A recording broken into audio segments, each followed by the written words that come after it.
Welcome to the Teaching Journeys podcast, hosted by Dave Roberts. Humanity possesses a unique skill, the ability to pass knowledge from one generation to the next. This podcast embraces that ability, offering learning opportunities through conversations with extraordinary guests.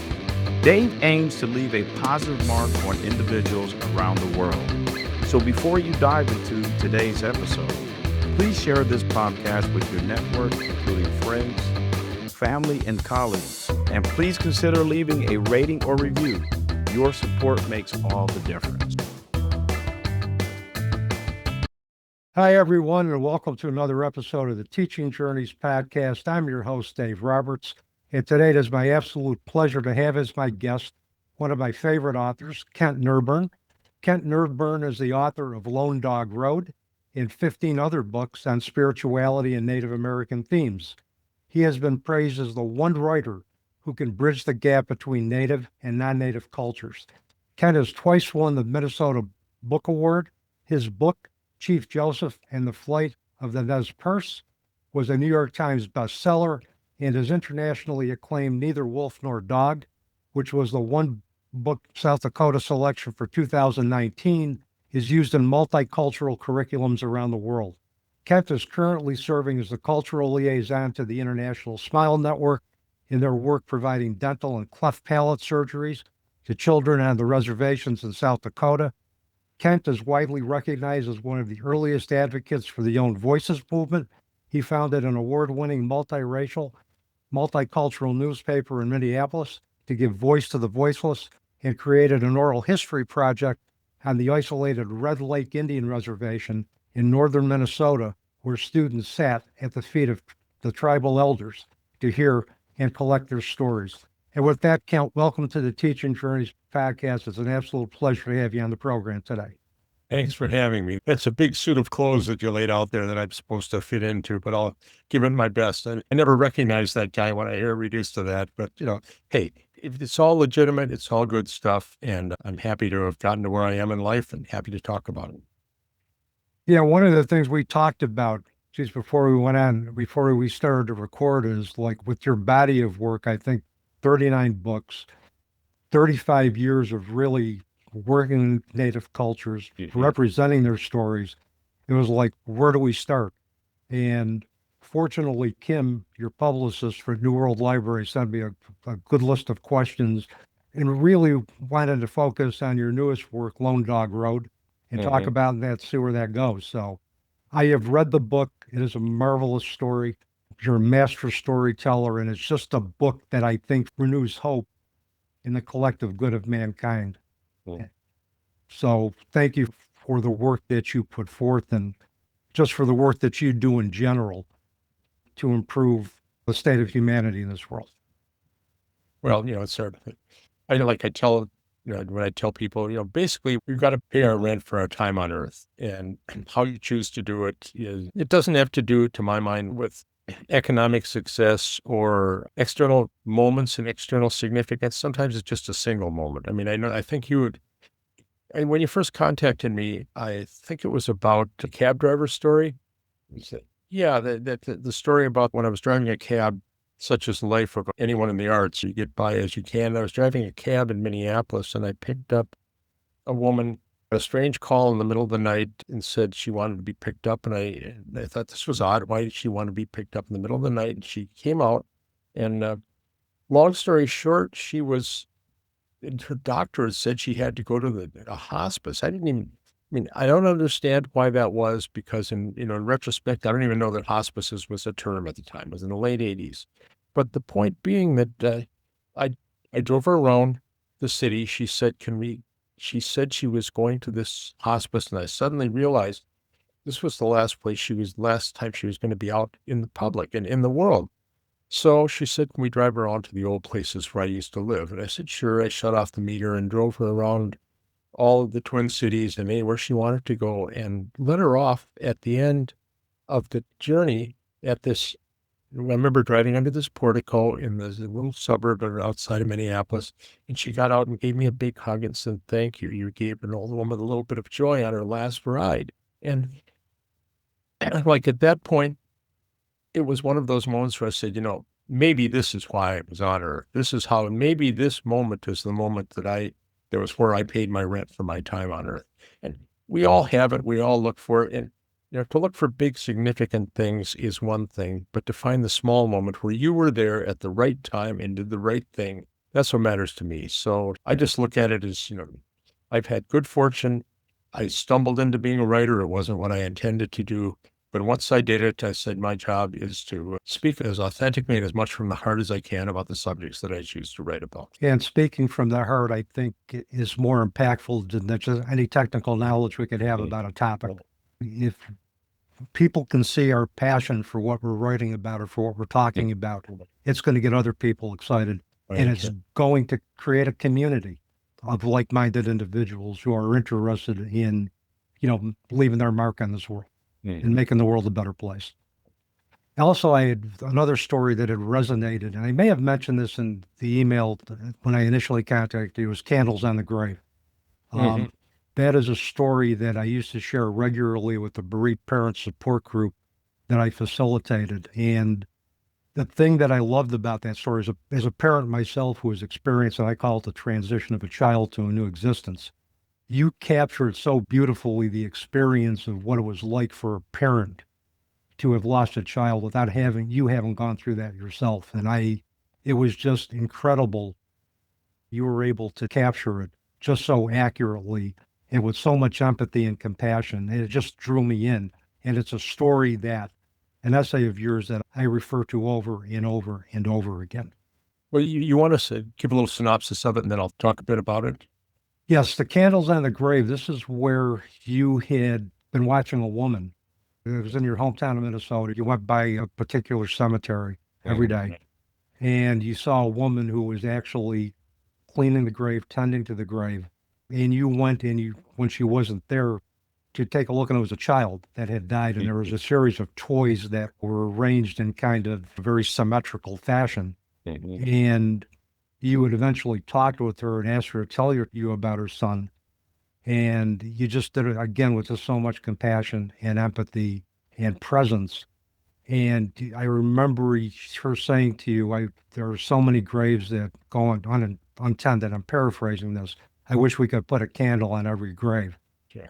And that was, this sort of ties into what I was just saying about finding the moment, the moment of significance in our insignificant lives. I was living in a small town. I think it was 13,000 people, a little college town, northern Minnesota, 100 miles from a freeway, 100 miles from the Canadian border.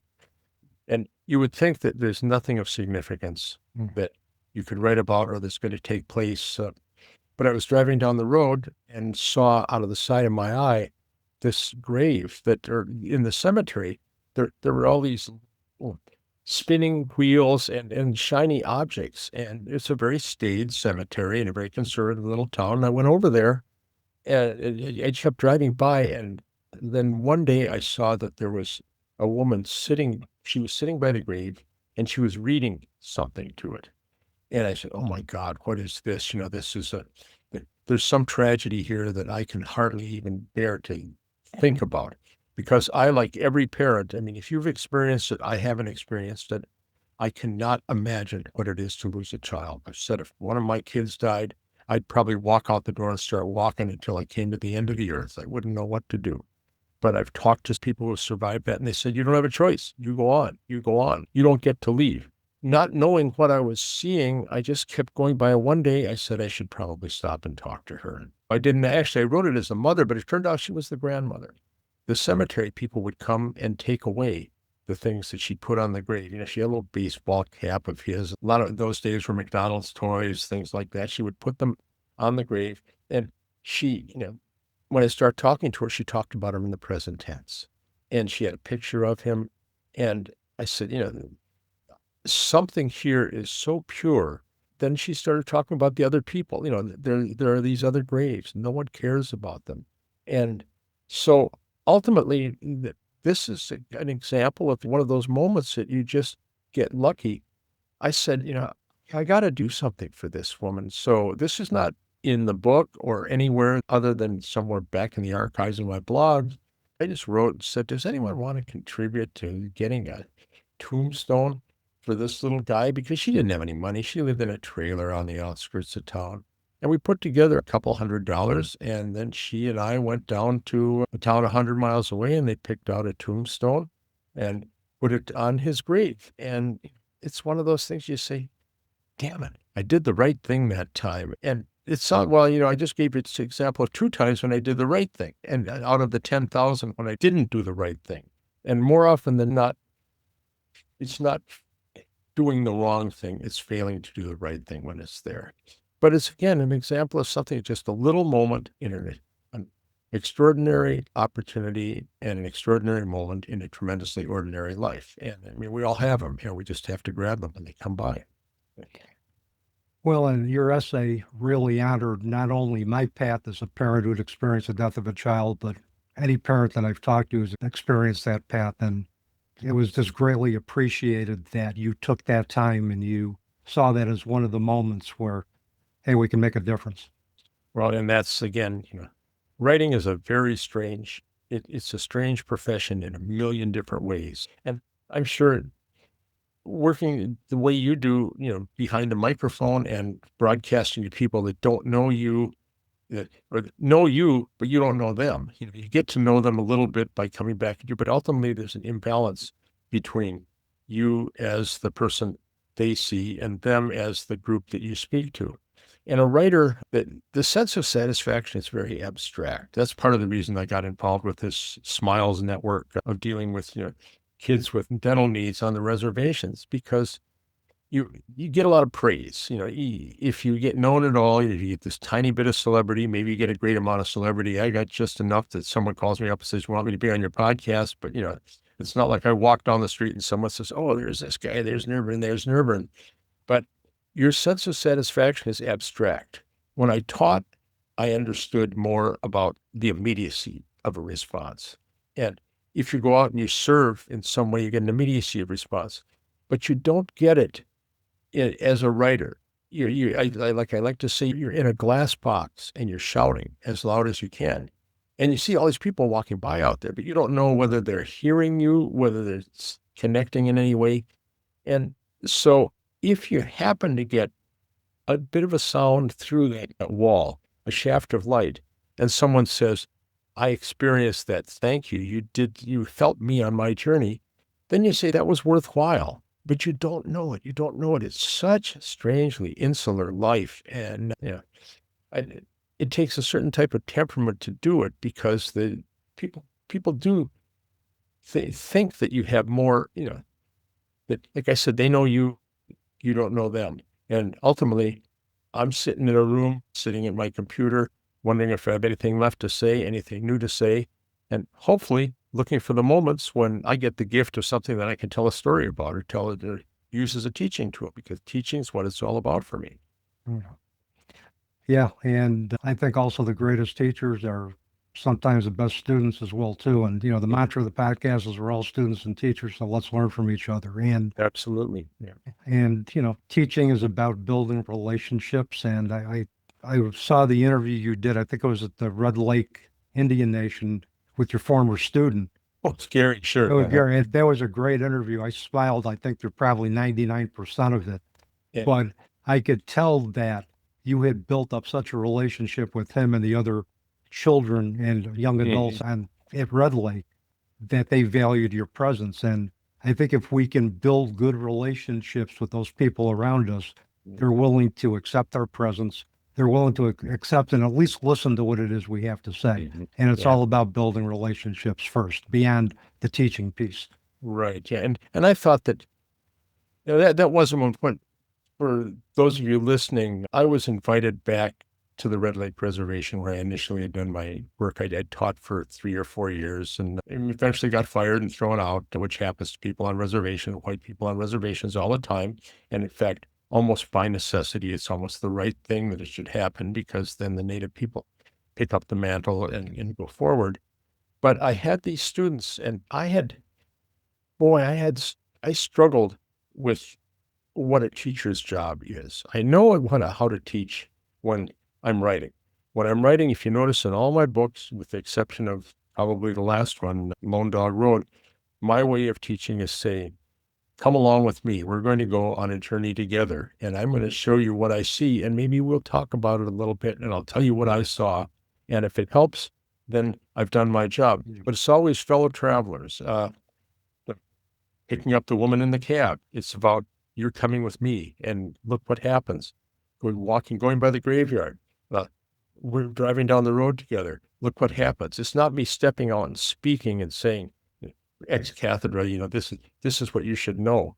And so on the reservation, I struggled with it because the balance between being an authority figure and a friend. I mean, I think every teacher has to figure out how to do that. And how much do you want them to find their own way, and how do you make that happen? And how much do you want to tell them, no, you're going down a wrong path and you're going to do it this way? And I think I overbalanced towards being a friend.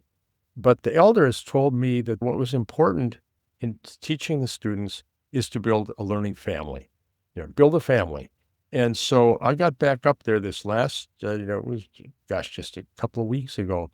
And 5 of the students that I hadn't seen they hadn't been together for 30 years, all of them. They lived in different places. And they got together, and we hadn't seen each other. They hadn't seen each other. And it was warm, and it made me say, I probably did it right, but I didn't know at the time. Absolutely, I didn't know at the time. And I think back, I probably overreacted and overbalanced in favor of the being a friend rather than an authority figure. But ultimately, you have to hope that you're being a meaningful mentor, and if you make mistakes, you reveal that's part of your humanity. That, you make mistakes, I make mistakes, and come, let us, embrace and try to move forward. And that was it. I had so much fun talking to them. I told my wife at the time, right, that if someone said to me, I could stand on a stage at Carnegie Hall or at Lincoln Center, or I could be up here at Red Lake right now, I'd say, I'm going to Red Lake, because it was just that warm having those friendships and those moments. Yeah. Yeah, and it was obvious that you were in your comfort zone there, and you just really, Absolutely. it was just like, it was like, it's like talking to an old friend you haven't talked to for years, but when you revisit Right, the yeah. old friend, it's like you pick up where you left off. I know at the interview you talked a bit about Lone Dog Road, so let's get into Mhm. that for a bit. Sure. Tell us about your book, Lone Dog Road. What inspired you to write it? Well,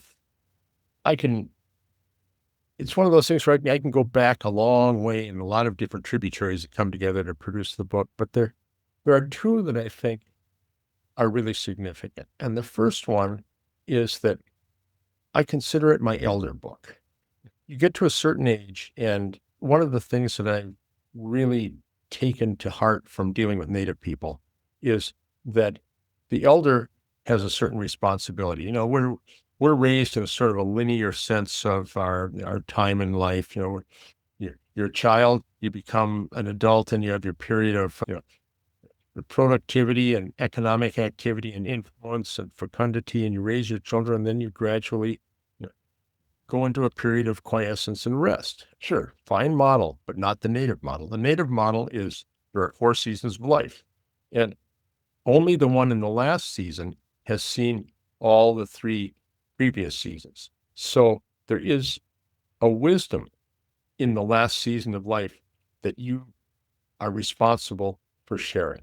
And each person has a different wisdom. A lot of times people that have had the worst and most difficult lives and seemingly most insignificant lives have the most wisdom to share because they've watched the process, they've watched themselves, they've watched their friends, and you reach that point where you need to give back. So it was my time to give back. And so what do I give back?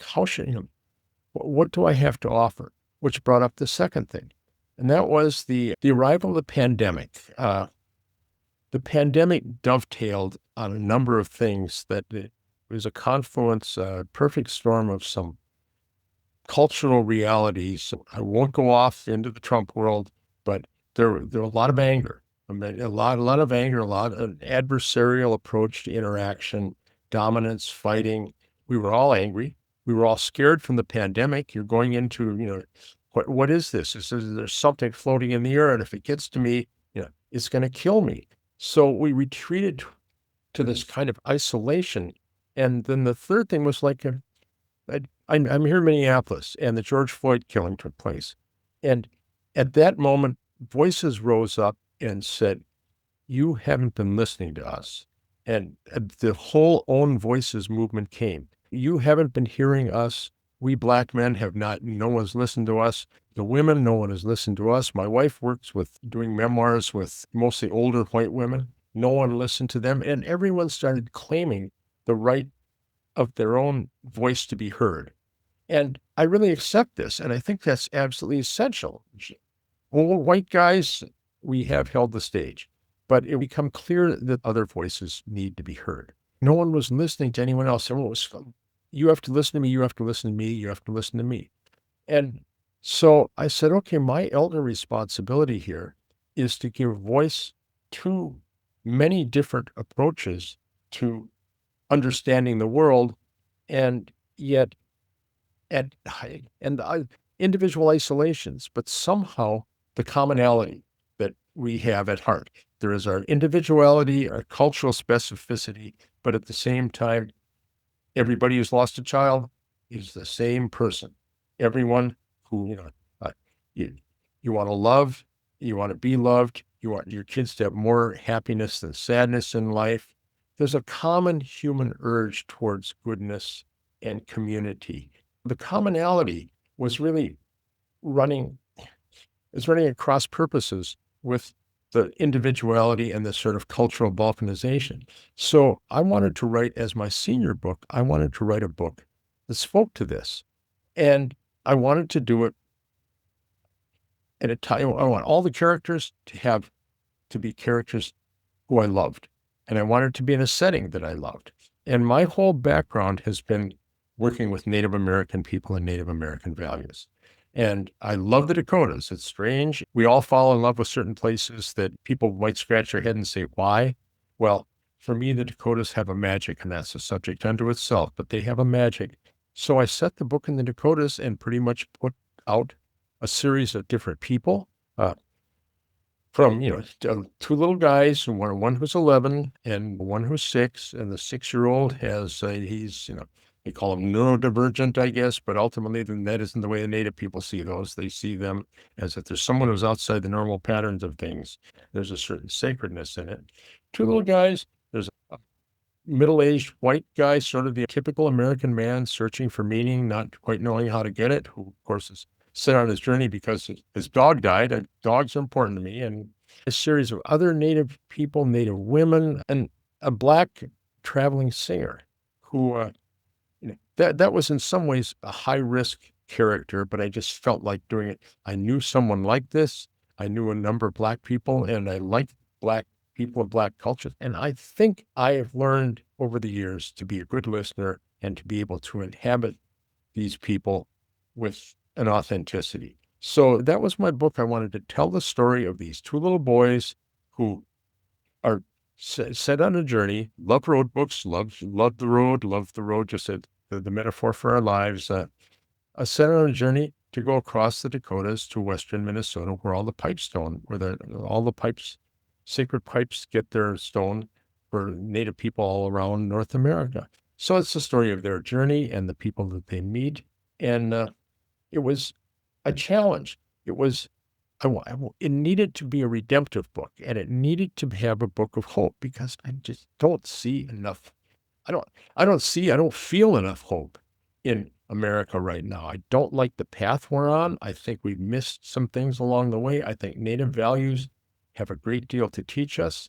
And instead of writing an angry book, instead of writing a book that spoke to irreconcilable differences and isolations, I wanted to set these people out like the fingers on a hand. And at the end, the hand becomes one. So it was a challenge, a long book, a very sprawling book, and really an homage to the American road book. I love road books, and this was just one more road book. I like to call it, if you want to give it a $3 title, you can call it a spiritual road mystery. But ultimately, it's a couple little guys trying to find a piece of pipestone and meeting interesting folks on their journey. Yeah, and it was you had so many diverse voices, so many diverse individuals. And I guess one of the things I wanted to ask you about was, you used a first person narrative approach. And I think I understand why, as far as, and correct me if I'm wrong, but it was important for everybody to have their own unique voice, to be empowered so that they could share what they were seeing from their own lives and how they saw their own lives intersecting with the two young Lakota boys. You wanted that to be authentically in their own voices. Am I correct, or am I? No, absolutely.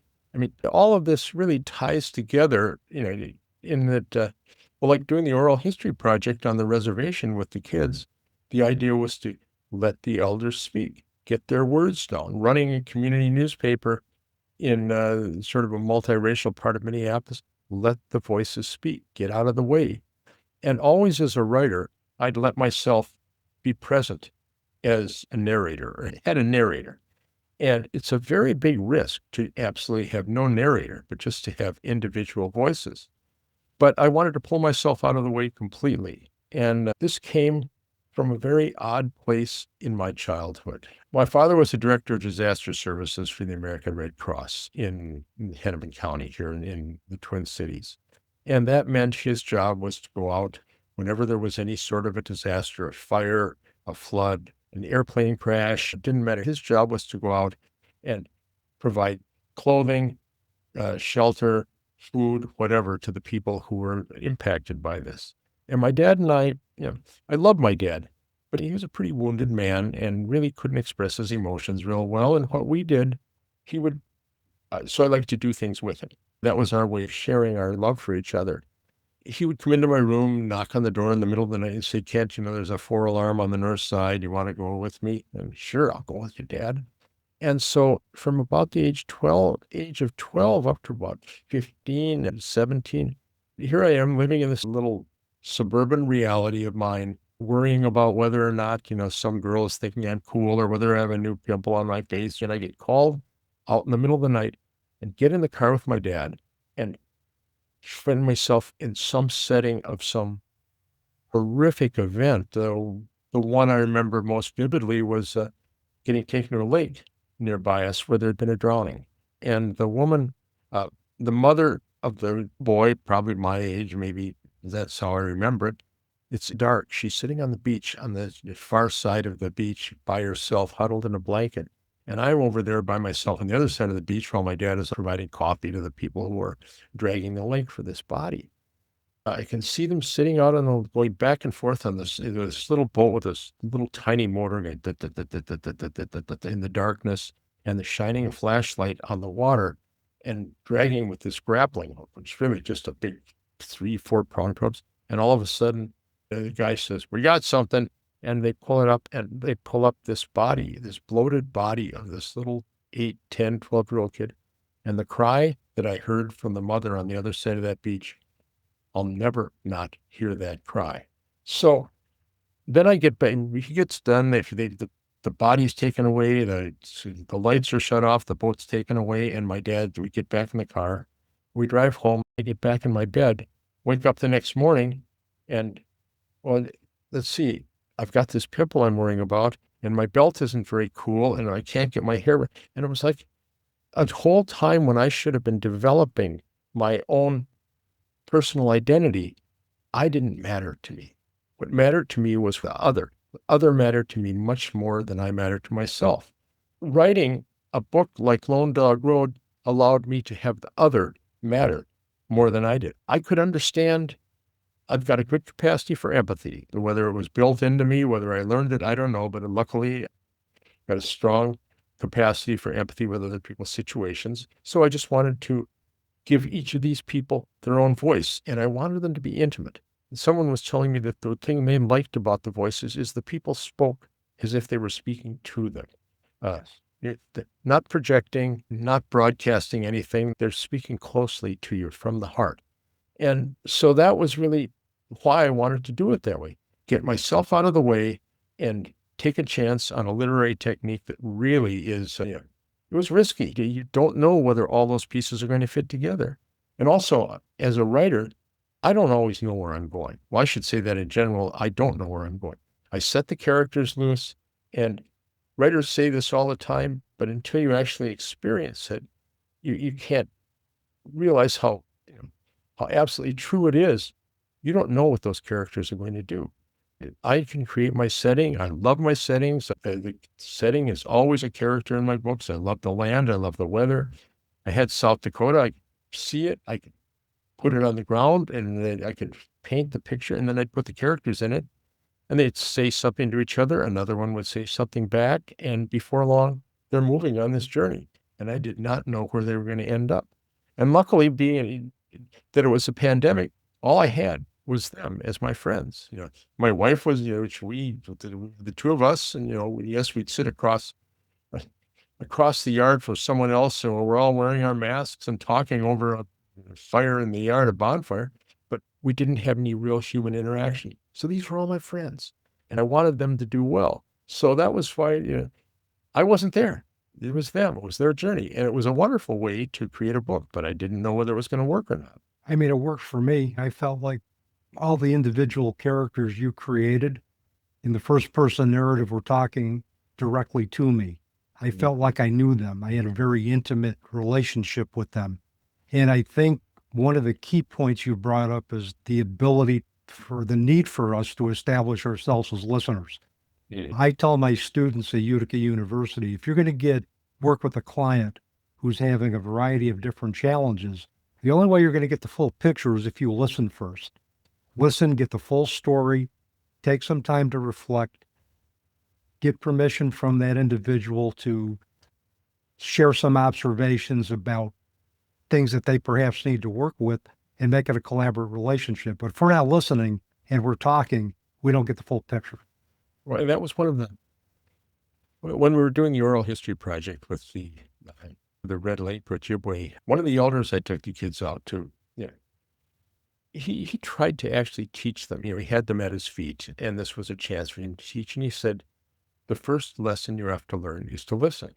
It's the lesson we had to learn as children, that ability to be present to the world around you is your most important task.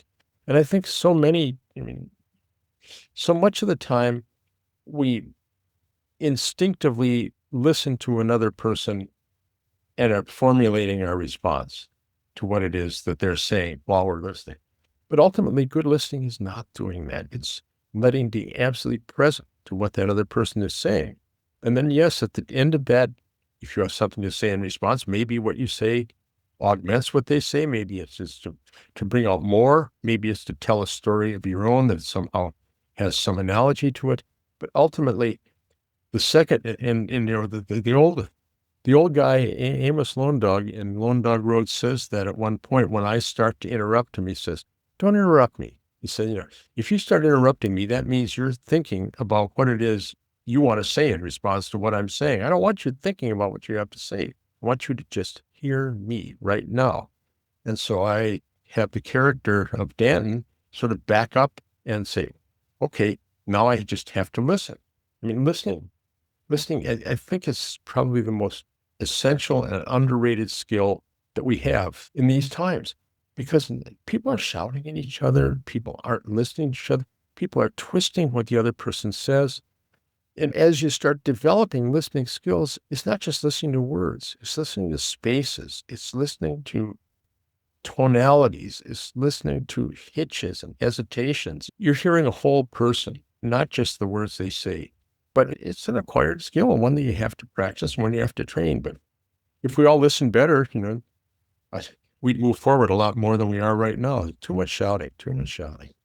Yeah. And, I tell my students another thing is that if you have three people talking to you at once, who are you going to listen to? So establish yourself as a listener. If you want to be heard, make sure the other person, you are creating a space for them to be heard. Yeah. And there is that, it's sort of been, made into something almost embarrassing by some of the new age movements and so forth, the talking stick and passing a feather around or whatever. But there's truth in that.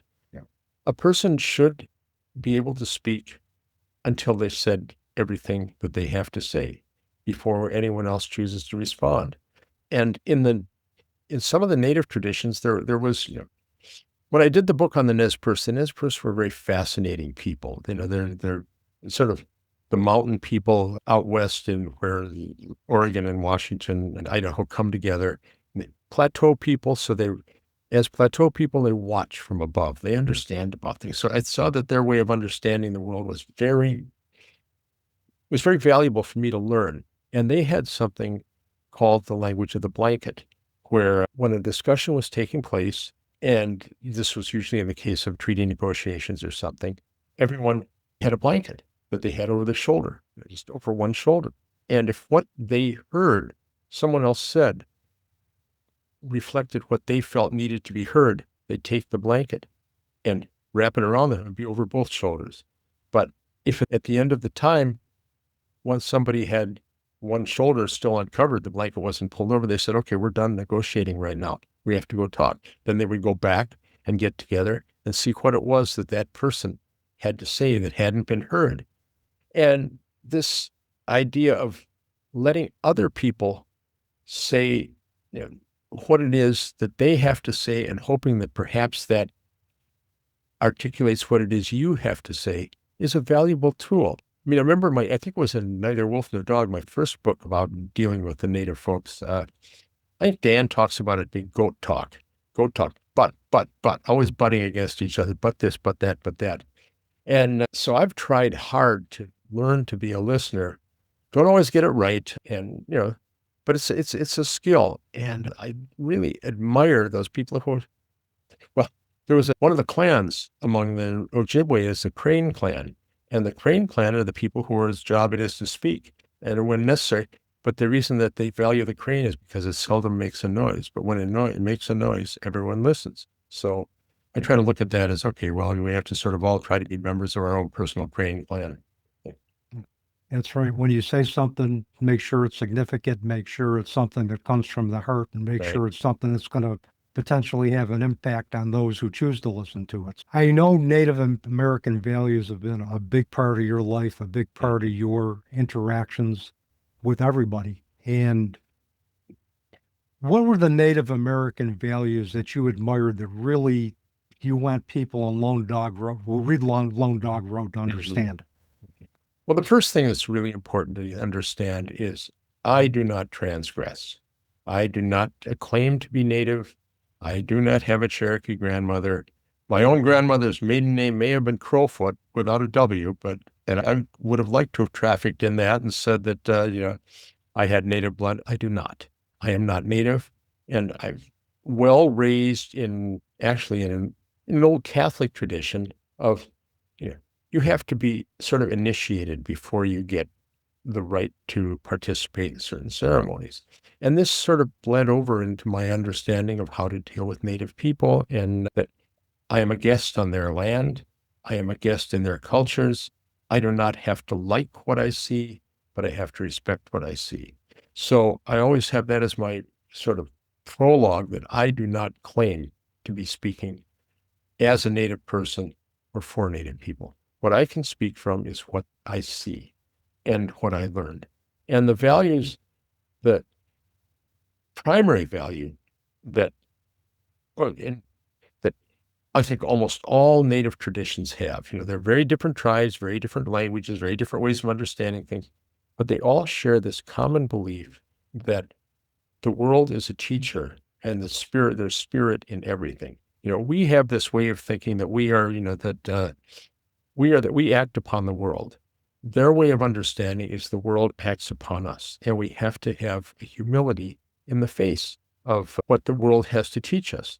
Animals teach us, weather teaches us, circumstances teach us, seasons teach us, other people teach us, but we're all learners because we're attentive to the outside world, and there is presence and spirit in everything. There's spirit in encounters, there's spirit in individual objects and individual beings. And this is so deeply embedded in their way of understanding that they don't necessarily, the young people that I worked with, for example, don't necessarily even understand this. They don't think about the fact that when the drum comes out or the pipe comes out, everyone offers it the sacred space and presence that it has. If I go into a room with a bunch of people and say, hey, let's us all get together and pray, half the people, myself included, are going to run for the exit. Don't ask me to pray with you. That's not my game. That's not the way I want to be. I don't want to be in some way coerced into that.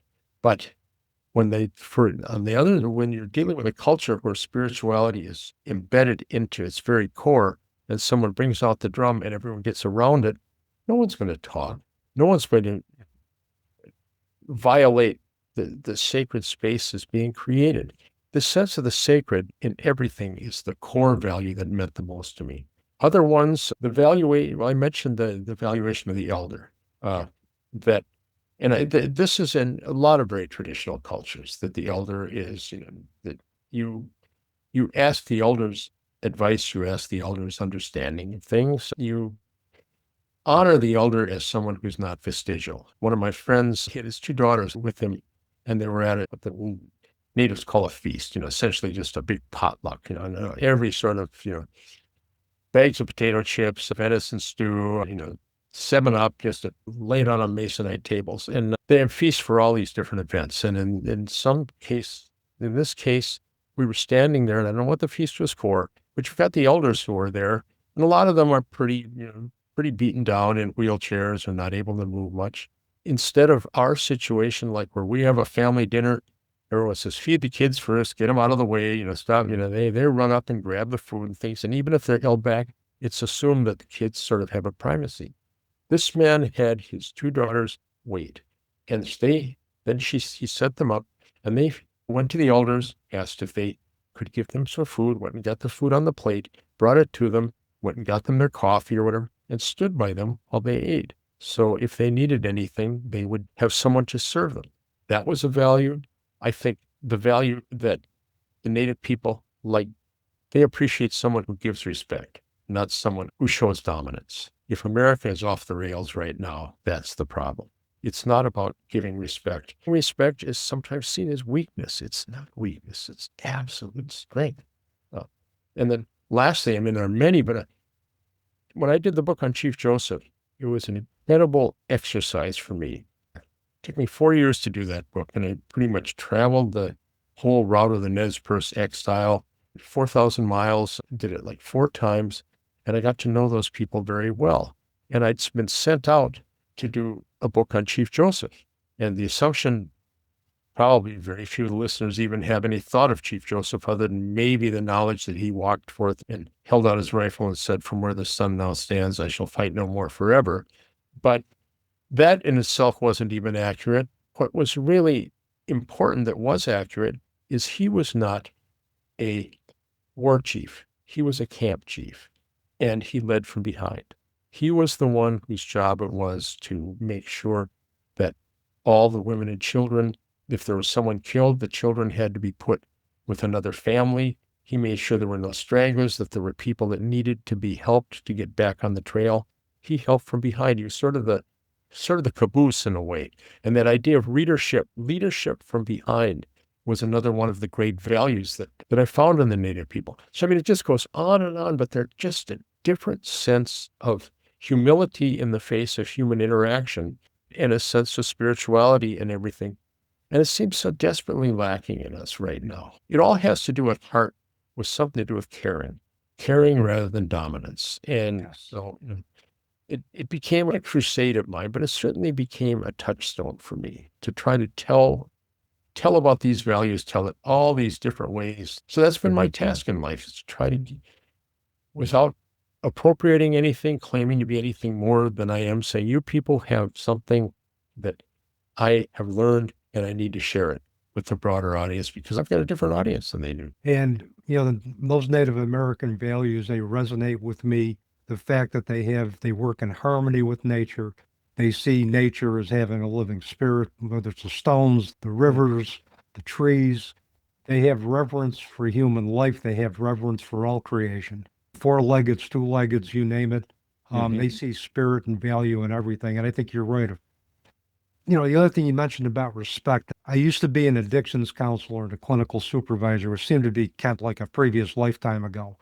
But the canon of ethics that governs our profession, and whether it's social work, whether it's counseling, is allowing individuals to self-determine their path and treatment, treating individuals with respect and dignity.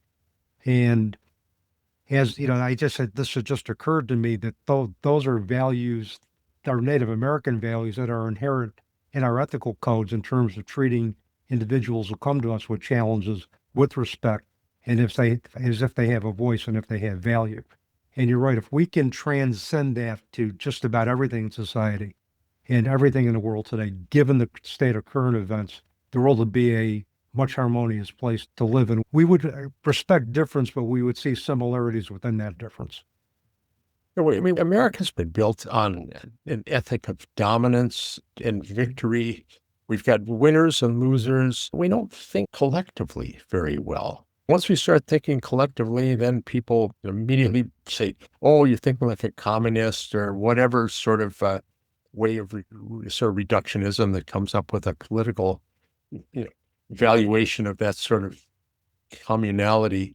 But this binary reality of being part of a collective group or fighting for the individual is not good. I mean, we are a nation of individualists and individuality, and that gives us an incredible amount of creativity and problem solving. And I mean, all of us have heard the stories about in World War II when, the lead person got killed, the strength of the American soldier was that the next person could step up and take over leadership. We have that capacity of creativity and problem solving. But when that is carried to the extent of each of us is meant to dominate over the other, or we're in a fight to win, it's unseemly. It's not a way to go. We need to work together. Everything's getting knitted together in a very, faster than we can imagine. It's getting knitted together in terms of communication skills, in terms of people traveling, and God knows it's getting knitted together in terms of things that are happening to the environment. And unless we figure out how to think collectively, how to feel collectively, and how to feel that the other person's situation is not only important, and even if you have to say, well, it impacts me to care about them, maybe that's the way in. But ultimately, making sure that no one's left behind, really, it's time for that. I remember, one of my strange relationships in life out of Neither Wolf Nor Dog came a friendship with Robert Plant, the musician. And he found the book, and without going into that whole story, we became friends over that book. And he read it, and he's one of those people that he walks down the street and it's all about him. He doesn't live that way, but he couldn't walk out in your street or my street and go a block without people stopping him. And he, out of all the things in Neither Wolf Nor Dog, came up with the fact that what we need to learn is that it's not from here to out there. It's from out there to here. And he actually used that gesture. He said that really meant something to him, that it's from out there to back here. We need to get a better grasp of the out there, and that's to do with that. Listening again is to do with caring. It's to do with, seeing that that we're part of a larger world. And until we see that, this larger world is going to turn on us. Exactly. And, there was an event, I don't know if you had heard about this or read about it. It was the Great Conjunction of 2020. And this occurred, I think, when Mars and Jupiter came together to form the Christmas star. And that hadn't happened in about 450 years. And the significance of that was a shift in our mindset where we were going to return to the age of Aquarius, where inclusion, tolerance, respecting difference were going to be the norms rather than the exception. I think with any transition that occurs, in terms of civilization terms, it goes in phases. And I mean, you can throw the physical clock out the window for that, but the fact that that Mars and Jupiter came together, particularly during a time of division in our country, I thought was significant. And hopefully that really will get us to take the community out here and bring it within and become a part of the greater whole, as a part of just looking out for our own individual interests. And that needs to change, Ken, or else we're going to not die as a society, but we're certainly going to flounder. Well, hopefully it's a sort of a chrysalis. And that this, I remember reading years ago, I forget the scientist, but about how everything had to break before it could be reconfigured. Yep. And hopefully breaking is not a fatal breaking, but the reconfiguration is got to take place. And when I look at this, people ask me, I wrote a hopeful book in Lone Dog Road, but I'm not at heart a tremendously optimistic person. I've seen too much darkness in my life. I have too much sense of my own limitation to change things, and that the word progress, it may be Obama's the arc of moral justice or Martin Luther King's arc of moral justice, but I don't feel it in my everyday life. But the thing that fascinates me, and I'm not even sure, you may have more insight into this than I do, but I'm very fascinated with the way young people are addressing the situation that they're growing up into. I don't know what it would be like to grow up in this world. I've got a son who's 35 and he teaches in a very high-powered high school. And he says that his generation, he can hardly recognize the 18-year-olds, the 16-year-olds that he's dealing with. But I mean, they're growing up with, I've got ingrained senses of racial differentiation. I may want to overcome them, but it's not like I don't see race. I absolutely see race. I see, different types of political warfare. I mean, we've all got our frame of reference that has been shaped over the years, and I'm not sure what the young people are seeing. If I were them, so coming from where I come from as a child of the 60s, I'd be really pissed. I'd be pissed at everyone, and I don't know what I'd be doing, but I don't think I would be operating from greatness of spirit or magnanimity. And yet, the Native people that I've been with over the years, very often they had that struggle, but the best of them operated from a sort of magnanimity of spirit, and that was what allowed them to survive under all attempts to obliterate their culture over 500 years. But I just don't know what it would be to be a young person these days. I mean, do you deal with them at all? Do you have any sense of what the young folks are about? I deal mainly with college students, and I know one of the things that we've noticed and I've noticed with them is a greater sense of depression, anxiety. I think one, because of the state of the world, because of the pressures they're feeling academically to succeed. I think many of them are not prepared for the transition from high school to college, which makes it much more difficult.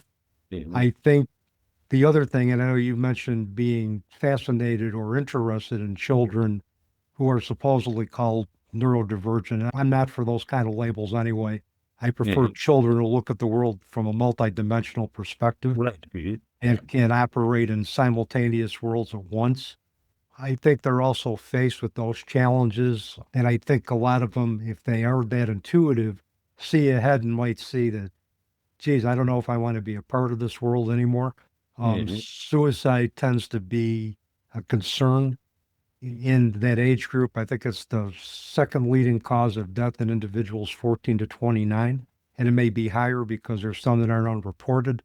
They're dealing, Kent, with challenges that as an 18-year-old, I never had to deal with. They're dealing with financial pressures. They're dealing with a lot of different, how do I fit in? If they're dealing with intuitive qualities that they feel other individuals won't understand, it's how do I fit into a society that may not be receptive to that? I think all of that, in addition to, I think, the state of the world today has an impact. I think that also weighs on the mind heavily of college students as well, too, which my philosophy in terms of dealing with my students is I want not only for them to learn, but to create an environment where they feel safe to be who they need to be for the time that they're with me because of the pressures that they're dealing with. I believe, and this has been an issue since I've been in human services, there's a lack of resources. There's always more individuals that need help than there are resources to provide for that. I think they're facing many more challenges than we had to face when we were younger, and they're doing it in a world now that's not as forgiving. And you just think one of the things that kind of fascinating about being a writer is that you broadcast to a large world. I said about that what you're getting back. You don't know who those people are, but you are sort of seeing a marketplace of what it is that you've done that's significant. And I always looked at that cab driver story. Young people gravitated to that. My readership is by and large, it's roughly my own demographic, maybe a little bit younger. I'm not a young person's writer, really. But that particular story fascinated everyone all around the world, versions of it everywhere. I mean, it's been I'd say probably millions of times it's been broadcast, and I've gotten responses back from it from young people. And I think the reason is when things are too large for us to deal with on a global sense, the idea that maybe some small act made a difference is encouraging. That maybe I live in this world, I can't do anything about this world, all the stuff that's going on. But if I can do something that helps one person or opens the eyes of one person, then you feel like somehow that there's a contribution there. You don't have to ask what the significance of it is in the larger sense, but you just, it's a providing hope. And maybe this sort of microscopic movement towards hope is, it would be easier if we lived in communities that didn't have all the communication that we have. But people do know what's going on everywhere around the world, the instantaneous communication. But if you can reduce it to the moments, to just the moments with it, I mean, one of the lines that I used is, we don't all live holy lives, but we live in lives that are alive with holy moments. And so maybe it will come to that people will have to say, I've got to turn out and I've got to tune out all the rest of this noise and just try to serve in the immediate moment that I have before me. I think that's probably what I'd do if I were a young person these days, if I didn't get swallowed up with my own anger and frustration. Yeah, and I think the other thing with young adults too is they have so many different categories. They're brothers or sisters. They have families. They bring their histories into the classroom. There's a lot of challenges that they're dealing with that we may not even know about unless they tell us. So that's why I try to create an environment where it's safe, where they feel comfortable sharing and they feel comfortable learning. And one of the messages I give to my students is that if you think the world is ever going to be a better place without you, you think nobody's going to care. If you leave this earth, know that there's going to be one person that's going to care, and that's going to be me. Because once you have been a student of mine, you've now become part of my extended family. That's the other thing I like about Native American values is their kind of extended view of what family is. And that came out quite nicely in Lone Dog Road, particularly at the end where family wasn't the family you were born into. It was the family that was created on the road. That's right. More family than blood sometimes. Yep. And when we talked about the different beliefs that I found important, that's one of them. We are so wedded to the nuclear family idea. And, it's a stone in the pond that the ripples go out from mom and dad, and then maybe it goes to grandma and grandpa or uncle and aunt, but gradually the ripples seem to disappear. But from the first day that I was working with the Native people, Native kids, I'd have a student come in and I'd say, well, did you do your homework? And she'd say, no, I didn't go home last night. I remember this very specifically. And I said, wait, you didn't go home last night? And I had visions of out on the street, getting in all sorts of trouble. A teenager who says, I didn't go home last night is generally putting up a red flag of some sort. And I said, what do you mean you didn't go home last night? She said, no, I went to my grandma's. I went to my auntie's. That was it. I went to my auntie because the aunt is another mother. And if you're not getting along with your own mother at that time, go to your other mother, go to the aunt. And the uncle, I've talked about this with my son. The uncle's job in most traditional Native societies is to serve as the sort of moral shaper of the child. The assumption is the father is either too close to the child and is too lenient, or is too distant and too strict and doesn't have the proper intimacy he can model, but he can't necessarily counsel. And so the uncle's job is to be the counselor. And I've talked to my son about that with our nephews and, this larger sense of family. Grandma has a certain importance that grandfather has. Everybody has a role to play. And you can generalize that. You can generalize it out of the bloodline and say, everyone that you deal with on a day-to-day basis is your family, and you have to treat them as family. And families, as we know, There are people you don't like or don't get along with, people who you have a bad day with. But ultimately, at the bottom, the core is that you are part of something in common and you don't give it up. It's something that you're responsible for. And if we could just sort of build that into the package of our human understanding, we'd be a whole lot better off. Yeah, and that extended understanding of family can translate into us being connected to something that's greater than we could have imagined. Listen. Ken, are there any last takeaways you want to leave with the readers from Lone Dog Road, or what else you want them to take away from the book?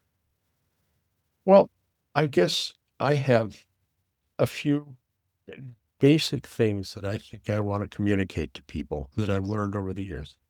One is that people like people who like them. That if you want to get along with people, if you feel like everyone's afraid of being judged, we're all looking at saying, what does that person think me about me? If you're a terribly arrogant person, then maybe you don't care about being judged. But most of us are afraid of being judged. But ultimately, people like people who like them. So if you like people, you're going to connect with people.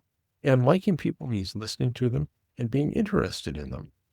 There's lesson number one. Lesson number two is that I've said as a father is your child, just the two of you, and go on journeys from the time that child is young, because you'll build something into the relationship that will change and grow over the years, but will always be present in a way that you do things and know each other. Give respect rather than expecting respect. Yes. Listen, ultimately, and this is the hardest one, that on a micro level, it doesn't, on a macro level, I won't even go down that hint. You're better off always trying to be kind. Yes. Kindness is good, but if you're always try to be kind, you're going to get stepped on, you get used, people are going to use your kindness. You're not going to get ahead in this way that the world thinks of getting ahead. But ultimately, you never go wrong being kind. And I think that would probably be put on my tombstone if I had to. It's high risk, but on the long term, you never go wrong by being kind. Absolutely. And being kind and coming from a position where you want to maintain peace and harmony and learn the value of compromise. Lone Dog Road's available on Amazon, all of the local bookstores as well throughout the country. Yes, it should be right. It should be now and everywhere. Yeah. And I hope people will look for it. Yeah, for sure. I'm a writer. I need to make a living. That's what I do for a living. But ultimately, as a writer, I've always been a teacher. I think teachers have the most important job in the world. I know from the time that I taught, it was harder by a factor of 100 than writing is. Writing's a skill. Teaching is, an art form that you don't get a moment's rest, but you're affecting people's lives. So I always look at my writing as teaching. And I hope people will get Lone Dog Road. The trilogy of Neither Wolf Nor Dog, The Wolf at Twilight, and The Girl Saying the Buffalo is a good introduction and a good journey through a non-native person looking at the native world and the values they have to offer and the experience they've had. But I kind of think that Lone Dog Road puts it all together. And I would ask people to read it, hopefully as not just a good story, but a good book is always about more than what it's about. And this is a book about human differences, human commonality, and it's a hopeful book and a book about redemption. And it's me paying my rent, and you help me pay my rent by reading it. So please go look up Lone Dog Road. It's just out there, and it's a big one. It's a long one. If it doesn't work, you can use it to shore up your table leg if necessary. If you can't get through it all, but it's a good book, and I appreciate you letting me talk about it. It is. It's a great book. It's certainly, I think it ranks up there with your best work. Yeah, I saw a lot of references to the trilogy in your book, but it's just a great story about hope. It's a great story. There's so many great teaching moments, and your books always include teaching moments. And that's what life is about. Exactly. And also, you represent the native culture in a way that's authentic, that's in their voices, and you take great pains to make sure that their traditions, their words are represented accurately. So Thank you for that. You are a bridge between native and non-native cultures, and I know you've been recognized by native cultures and our society in general. Thank you for the work that you do, and thank you for spending some time with me today and sharing about the book, your journey, your thoughts, your philosophy. It was a pleasure having you on the program today, Kent. Well, you're very kind to say that. Kindness is what it's all about. So thanks so much. You're welcome. And with that, that is a wrap on another episode of the Teaching Journeys podcast. I'm your host, Dave Roberts, wishing you peace.